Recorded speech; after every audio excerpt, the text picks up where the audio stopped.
अस्सलाम वालेकुम everyone, welcome back to green tech solar Pakistan. Fawad, अब आगे अगर आप देखें सोलर सिस्टम्स को तो ऑन ग्रिड सिस्टम से ज़्यादा हाइब्रिड सिस्टम की तरफ ही जाना पड़ेगा सबको, क्योंकि उसकी बहुत सारी वजूहत हैं। हम पहले भी कई दफ़ा बयान कर चुके हैं कि रेट्स भी नीचे को आने हैं, लोड शेडिंग का भी इशूज़ है और अनइंटरप्टेड पावर सप्लाई भी पाकिस्तान का एक मेन इशू रहा है हमेशा से। अब हाइब्रिड सिस्टम के भी इटसेल्फ बहुत सारे इशूज़ रहे हैं। अगर आप बैटरीज की बात करें तो लोगों का एक्सपीरियंस पुरानी बैटरीज के साथ बहुत अच्छा नहीं रहा। वो ट्रक वाली बैटरीज को लोगों ने यूपीएस पे यूज़ करवाया कि भाई ये बैटरी है, ये लगा लो, आपकी लोड शेडिंग कम हो जाएगी।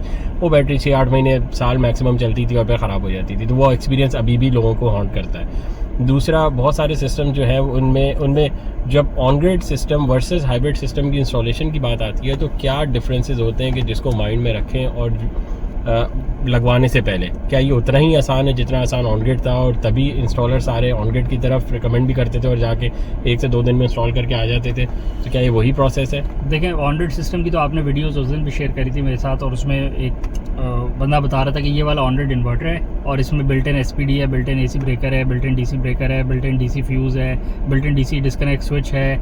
बस इसमें एक चीज़ मिसिंग है, built in DC solar panel नहीं लगा हुआ इसमें। तो सोलर पैनल लगाए, तार लगा दें सीधी उसकी डीसी और बस, और कुछ ना लगा। अगर उसके अकॉर्डिंगली मैन्युफैक्चरर लिख देता ना कहीं नीचे छोटा सा डेटा शीट के अंदर के built in DC solar panel भी इसमें मौजूद है, तो किसी को सोलर पैनल भी लगाते हुए बड़ी मुश्किल होती है और बोलते हैं बस इसमें सोलर पैनल भी लगा हुआ है और इन्वर्टर तो लगा हुआ है, बाकी मैन्युफैक्चरर ने जो लगाना था वो लगा दिया है। तो ये हालात है। तो बेशक बिल्ट इन बहुत कुछ मौजूद है, बट आपको कनेक्शन तो अपना करना ही पड़ता है ना। एसी साइड को कनेक्ट करना पड़ता है, डीसी साइड को कनेक्ट करना पड़ता है, उसके सेफ्टी डिस्कनेक्ट स्विचेस लगाने पड़ते हैं और इंश्योर करना पड़ता है कि क्वालिटी वर्क हो रहा है, किसी स्टैंडर्ड के मुताबिक हो रहा है, सारे एसओपीज फॉलो हो रहे हैं कि नहीं हो रहे हैं। तो सब करना तो पड़ता है ना आपको। तो इसी तरह अब जो ऑन ग्रिड सिस्टम से उसमें रिक्वायरमेंट्स कम थी। दूसरा चक्कर ये था कि ऑन ग्रिड के जो इन्वर्टर्स थे वो ज़रा उसमें कोई मसले भी आते हैं तो आपका लोड डायरेक्टली पावर नहीं होता, तो आपको पता भी नहीं लगता। जिसका अंडर परफॉर्म कर रहा है ऑन ग्रिड इन्वर्टर, या जिसका मेल फंक्शन कर रहा है, या जिसका ट्रिप कर रहा है, या जिसका वोल्टेज रेंज आउट होने की वजह से परफॉर्म नहीं कर पा रहा या पूरी प्रोडक्शन नहीं कर पा रहा,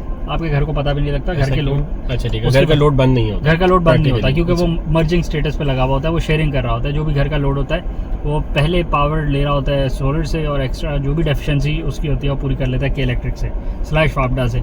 और अगर सोलर बंद हो जाता है रात में तो वो ऑटोमेटिकली शिफ्ट कर जाता है और वापडा के इलेक्ट्रिक पे आ जाता है। तो प्रैक्टिकली आपको पता भी नहीं लगता। वोल्टेज जब किसी भी चीज़ का अगर इशू आए भी तो इन्वर्टर इटसेल्फ बस शट डाउन हो जाएगा, आपको घर पे पता नहीं चलेगा और फिर ऑटोमेटिकली ऑन भी हो जाएगा। बिल्कुल ऐसे, आपकी लाइट ऑफ भी नहीं होगी, पंखा स्लो भी नहीं होगा। ये यूपीएस नहीं है ये, क्योंकि डायरेक्टली पावर नहीं दे रहा, ये शेयरिंग बेसिस पे चल रहा है। तो अनलेस के आपको घर पे पता ही ना चले तो आपको पता ही नहीं चलेगा कि क्या होगा। आपको पता चलेगा, पता चलेगा 30 दिन बाद ही पता लगेगा जब बिल ज्यादा आएगा कम आएगा। बोलना ये था कि अनलेस के आप फोन की ऐप रोज देखते ना हो और आप रोज मॉनिटर ना करते हो तो आपको तो पता ही नहीं चलेगा। बहुत सारे ऑन ग्रिड इन्वर्टर में तो स्क्रीन भी नहीं है, वो भी नहीं होती, तो आप देख के भी पता लगा सकते। तो फोन की ऐप से ही मेजॉरिटी टाइम्स पे पता लगता है। जिनकी स्क्रीन है उनको ये डर लगा रहता है कि हमारी स्क्रीन खराब ना हो जाए, तो एक कॉम्प्लिकेटेड मसाइल है। अब अच्छा, दूसरा आ गया हाइब्रिड इन्वर्टर्स का।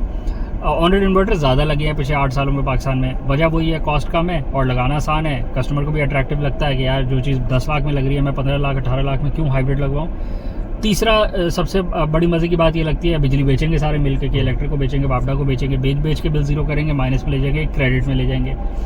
तो वो जो क्रेडिट में लाने का शौक़ था वो सारा उसकी वजह से जो अडॉप्शन हुई वो ऑन ग्रिड की ज़्यादा हुई। तो जो यहाँ पे ट्रेनिंग मिलती है लोगों को इंस्टॉलेशन करने की, वो हाथ से करने के बाद मिलती है। यहाँ पे कोई प्रॉपर मैकेनिज्म नहीं है, कोई ट्रेनिंग मॉड्यूल्स नहीं है, कोई सर्टिफिकेशंस नहीं है, कोई पढ़ लिख के नहीं आया, कोई ट्रेनिंग लेकर नहीं आया, कोई सर्टिफिकेशंस लेके नहीं आया। और मैंडेटरी भी नहीं है ना, मैंडेटरी भी नहीं है कि सर्टिफाइड इलेक्ट्रिशियंस ही काम करेंगे, सर्टिफाइड इंजीनियर्स ही काम करेंगे। कोई भी कर सकता है। आप किसी के साथ खड़े हो जाएं और उसको देख लें वो कैसे कर रहा है और अगली दफा आप खुद करना शुरू कर दें। तो यहाँ तो 99% जो सोलर लगा है वो इसी तरह लगेगा पाकिस्तान में। तो ऐसे सिनेरियो में जिसने देख के लगवाया है या देख के सीखा है या देख के लगाया है, उसने तो ऑलरेडी देखा है ना मेजॉरिटी ऑफ द टाइम्स। उसको सिस्टम के पैरामीटर्स तो समझ नहीं आते ना कि किस वक्त क्या चीज़ चेंज करनी है और उसकी रीज़न क्या है, किस इलेक्ट्रिकल पैरामीटर को सेटिस्फाई करने के लिए क्या मॉडिफिकेशन करेंगे, सिस्टम में क्या अपग्रेडेशन करेंगे। तो ये चीज़ तो नहीं समझ आती। तो इस टेक्निकल नॉलेज के बगैर जब आप कॉपी कर रहे हैं कि ऑन ग्रिड सिस्टम इस तरह लगता था और अब हाइब्रिड को इस तरह लगाना है, तो फिर उसमें आप समझ जाएं कि ऑन ग्रिड और हाइब्रिड में ज़मीन आसमान का फ़र्क है। ऑन ग्रिड आप एक मोटरसाइकिल कह लें और हाइब्रिड को कह लें गाड़ी।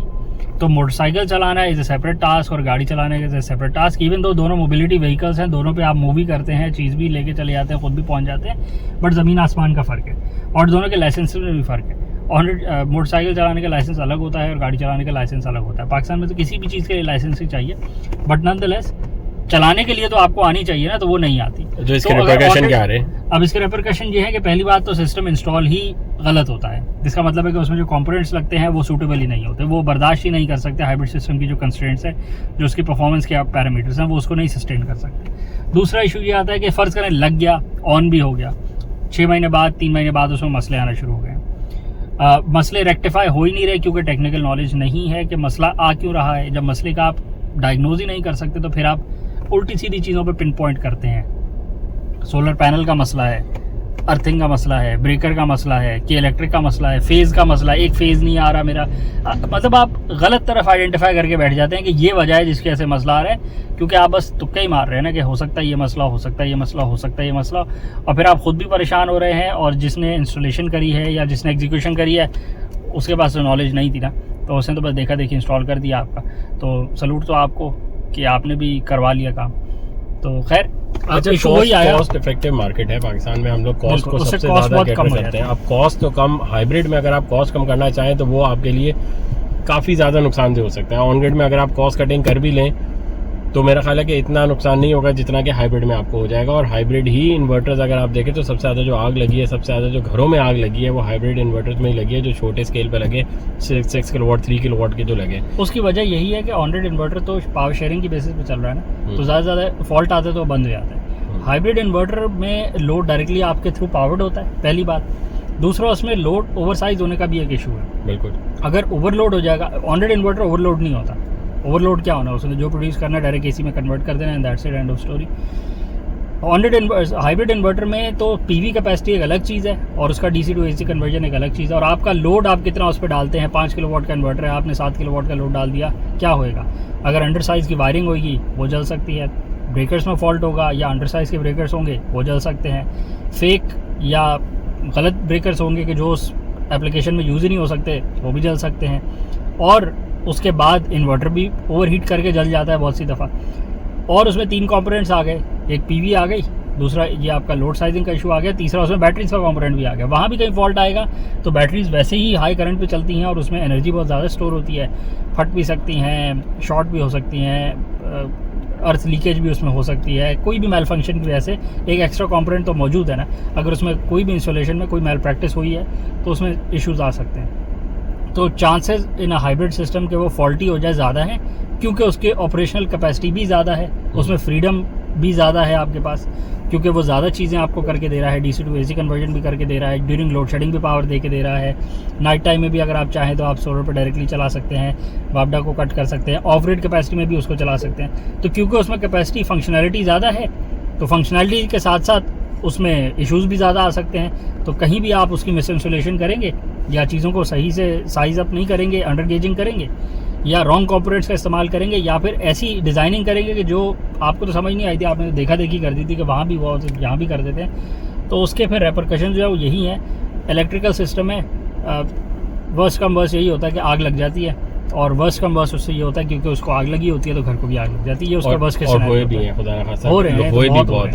हो रहे हैं। ये तो नॉर्मल केस है, नॉर्मल वीडियोस हैं और नॉर्मल पिक्चर्स हैं जो शेयर हो रही होती हैं सोशल मीडिया पे। तो सोल्यूशन तो आगे हाइब्रिड ही का है, पर हाइब्रिड सिस्टम भी उन लोगों से लगवाएं जिनको पता है, जो कैलकुलेट कर सकते हैं और जिनको थोड़ा सा आइडिया है कि ये लगना किस तरह है। ऐसे ही मार्केट से सामान उठा के और उसको जोड़ के आप हाइब्रिड सिस्टम लगा नहीं सकते, चला नहीं सकते, वो आपके लिए मसला ही क्रिएट करेगा, और वो मसला कोई थोड़ा नहीं है, वो अच्छा खासा मसला हो जाता है। हो सकता है अभी चल जाए आपका। हाँ, और फिर जब इश्यूज आता है तो फिर ऑब्वियसली जिन्होंने देखा देखी लगाया हुआ था उनसे इशू सॉल्व नहीं होता। पिछले हम 6-8 महीनों से यही एक्सपीरियंसेस कर रहे हैं कि जिन्होंने एक्सटेंशन करी है, जिन्होंने खुद लगवाए हैं, जिन्होंने 6-7 सालों से यही एक्सपीरियंस, उससे पहले, हाँ ठीक है, तो वो फिर प्रॉब्लम सॉल्व नहीं होता। लगाने वाला तो चले जाता है, उसको तो देख के तो बेचारे ने लगाया होता है, उसका भी क्या कसूर, उसको कौन सी नॉलेज दी है किसी ने। बहुत सारी तो कंपनीज ऐसे ऑपरेट कर रही है, और कंपनीज भी ऐसी ऑपरेट कर रही है, उनसे पे नहीं लगता। फिर कस्टमर आखिर में देखें, सारा ओनर्स तो कस्टमर पे गिरेगा ना, सारा नुकसान भी कस्टमर पे होगा कि यार नुकसान तो मेरा हो गया, अब मैं ढूंढ रहा हूँ कि वो नई पार्टी ढूंढूं, कि नई लोग ढूंढूं जिनको पता और वो मेरा मसला सॉल्व करके दे, क्योंकि पैसे तो मेरे लगे हुए और घर पे भी मेरे इशू हो रहे हैं और लग भी गए पैसे। तो पहले ही कोशिश करें, सॉल्व नहीं होगा। हाँ, पहले ही कोशिश करें कि सिर्फ पैसे ना देखते रहें, थोड़ी सी नॉलेज गेन कर लें, थोड़ा सा आपको पता हो कि किस तरह की क्या चीज़ लगवानी है और किन से लगवानी है, ताकि आपके अपने ही पैसे ज़ाया ना हो। बस ऑन हाइब्रिड सिस्टम ही 8-8 साल हो गए अल्हम्दुलिल्लाह, एक भी दफ़ा कोई कंप्लेन नहीं आती, एक भी दफ़ा ख़राब नहीं हुआ, रिपेयर भी नहीं हुए। IP21 इन्वर्टर्स की एग्जांपल दे रहा हूँ मैं, IP65 भी आप छोड़ दें, 2018 और 17 में IP65 इन्वर्टर्स हाइब्रिड में आते भी नहीं थे, ऐसा ही है ना। IP21 इन्वर्टर्स ही आते थे, अल्हम्दुलिल्लाह उनमें भी आज तक कोई कंप्लेन नहीं है। It's been 7 years, more than 7 years. बिल्कुल ऐसे ही। अगर सही से इंस्टॉल किया हुआ हो, सही से लोड साइजिंग हुई भी हो, सारी चीज़ें सही कॉम्पोनेंट लगे हुए हों, तो हाइब्रिड सिस्टम एक ज़रा बराबर भी आपको तंग नहीं करेगा। और अगर सही से ना लगे हुए तो ऑन ग्रिड इन्वर्टर भी नहीं चलते, वो भी नहीं चलते। अच्छा वीडियो अगर आपको चैनल को लाइक करें, सब्सक्राइब करें, ज़्यादा शेयर करें, कमेंट्स में बताएं आपके यहाँ कौन सा सिस्टम लगा हुआ है, कितने साल से लगा हुआ है, कितनी दफ़ा मसले आए, कितनी दफ़ा मसले नहीं आए, बस यही मेंशन करें। Thank you.